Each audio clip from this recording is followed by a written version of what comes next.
Previously on Avatar. Episode 17, which is the Northern Air Temple. Fairly solid episode. The low light that kicks that like crane off the top of the freaking air temple. He has to knock that off. A smelly smell that smells smelly.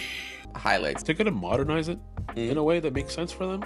It's 100 years of technology. The leader of this tribe is making weapons for the Fire Nation, and they come back with these like tanks that go straight up the mountain. We're seeing, Katara use her waterbending to take apart the tanks. Go behind enemy lines because they just thought it was one of theirs. Yeah. And they're dropping bombs. A thumbs up or a thumbs down. This one was a thumbs up.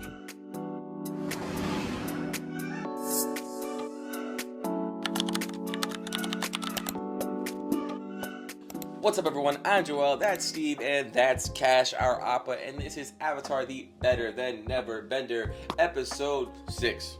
Yeah. 6. Part 3. The Waterbending Master. This episode, I can honestly say, I had very few lowlights.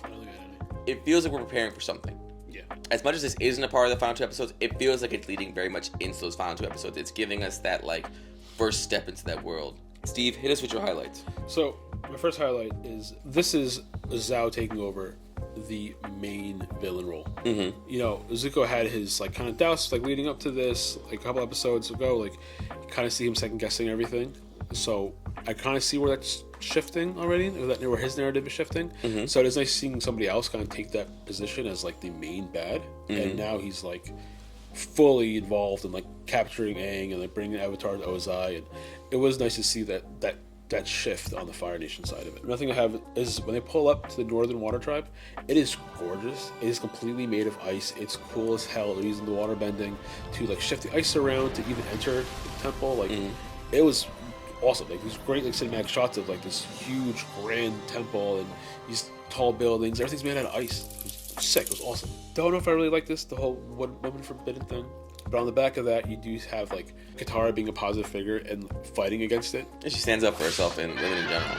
Yeah, and she does it well. Mm-hmm. You know what I mean? The show did a really good job of having her not accepted at all. The fact that they're able to poetically have her stand her ground, like you said, and just not take no for an answer. It was really nice. The pirates return. Yeah. Those janky ass pirates from 4 or 5 episodes ago. Don't expect to ever see them again, and we did. It was kind of funny. Nice little cameo in the episode. Yeah, I didn't mind that. However, they are back because they straight up tried to assassinate Zuko. Mm-hmm. And I think they do. They genuinely believe they killed him. What? Yeah. Zhao genuinely believes that he's dead. Everyone believes he's dead. But the fact that they had the audacity to straight up blow up his ship. Mm-hmm. They have this whole plot to get everybody off on board because Admiral's out now taking all his troops because they're gonna go after the Avatar, and him taking his bit of power trip and taking everybody off, leaving Zuko alone on the ship, and they try to blow it up this is a kid show. Mm-hmm. This is a kid show. That man was murdered. Aida. Unbelievable. I was shocked. I was there's no way. They're really good. I thought Zuko was gonna wake up and fight it back, whatever, try to get his revenge. No, he could have easily died. Mm-hmm. And we find out obviously that later he didn't. But holy shit, they really tried to kill him. Mm-hmm. Dark, so dark. It's insanely dark. It almost doesn't make sense because it's in a kids show. Yeah, that was unbelievable. Another one I have is when Katara does stand up for herself and she challenges the Waterbending Master to fight. She's like, I'll show you, I'll prove to you. Yeah. I'm a great bender. It's an epic scene. On fight. And she straight up challenges a Waterbending Master. Mm-hmm. You don't have to do this for me. I can find another teacher. I'm not doing it for you. Someone needs to slap some sense into that guy. And holds her own. Yeah, she holds it just very well. To have the audacity to challenge a Waterbending Master is bold. It's brave, and it shows you that she's what she's about. She will throw hands with anybody. She is the perfect strong female character in the show. Yeah, it's she's not too tropey. No. They do a very good job with her. The writing with her is very good. The character development is very good, and it all comes out in this fight. And we always knew ice was a part of waterbending, but seeing in this fight, it is a huge part of waterbending. The way that she uses ice to steady herself when she's getting water thrown at her, and then there's one scene in particular where she uses ice, a little pillar comes up, and she's sending out these frisbees made out of ice, these discs. She's very creative. Corellian Destructo disc, like shoo, shoo, shoo. I was, oh my god, like she's swinging CDs at him. It was really cool. It was really creative. It was like caught me by surprise, but it was a really creative, fun way to use the ice as a weapon, you know. And it was a great fight. Oh, so good. It was nice to see two high-level waterbenders finally have a fight together. Yeah. Like, just to see the two of them kind of like whip out some things that were like genuinely interesting to see. Like Paku's tightening up the circle around them to get them closer together. Yeah. She does the thing with the pillar of ice. She uses the ice to hold her feet down while he's trying to knock her over. Just cool things to keep like the eye going. Like, you almost don't even know where they're going to go next with the fight, which I do very much appreciate. Like, it's not so cookie cutter. I am a diehard earthbending stan. Yes. I will not stray from that. Yes. Whosoever, seeing all the ice being used makes waterbending cool as hell. Yeah. I will admit that. It was really fun to see. It ends on a cliffhanger with the Fire Nation ready to attack this northern water temple.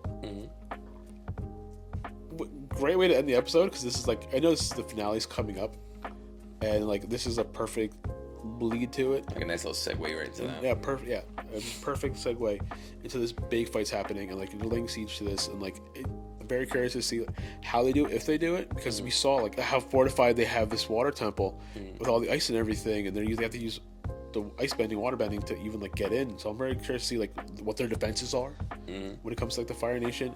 It's like it sets it up very well. Yeah, you get to a point where you're like, how are they going to break through this? Because you know it's going to be a whole war. Of course, yeah. And you know, you're kind of assuming that something happens to make this thing a 2-part episode, right? Some things I noticed that I genuinely liked that weren't mentioned. The introduction of the winter, spring, summer, and fall. Yeah.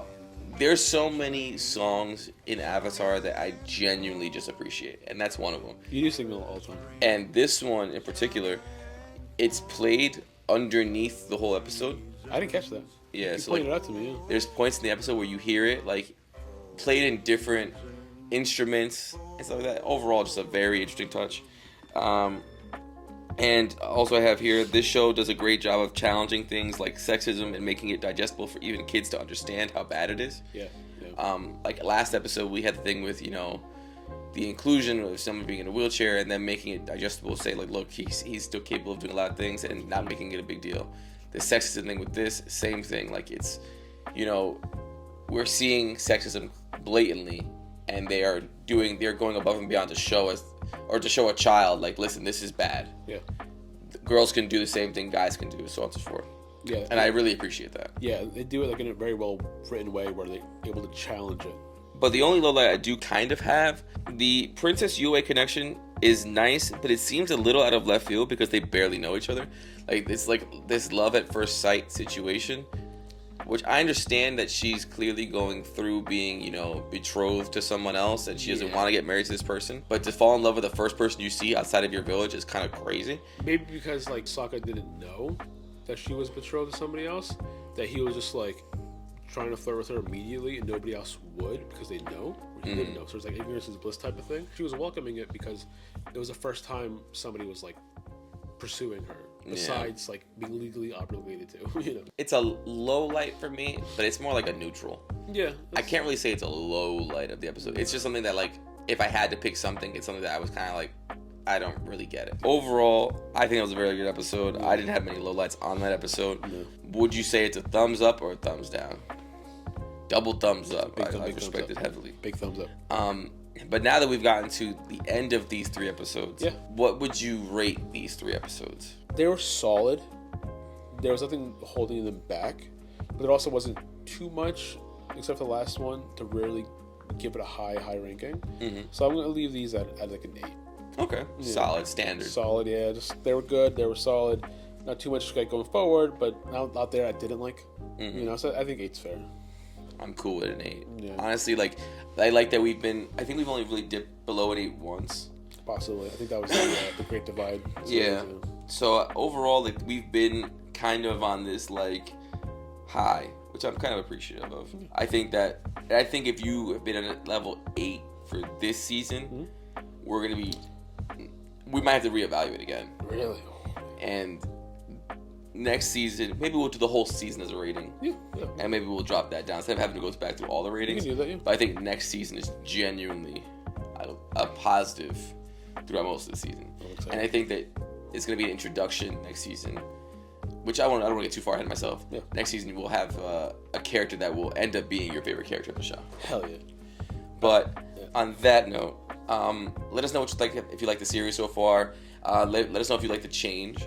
But overall, just like, comment, subscribe. Let us know how you're feeling. And I'm not going to chew your ears off anymore. That's Steve. I'm Joel. Appa's on the ground. We are better than ever. And this is Avatar, the Better Than Never Bender. On that note, peace. Yep.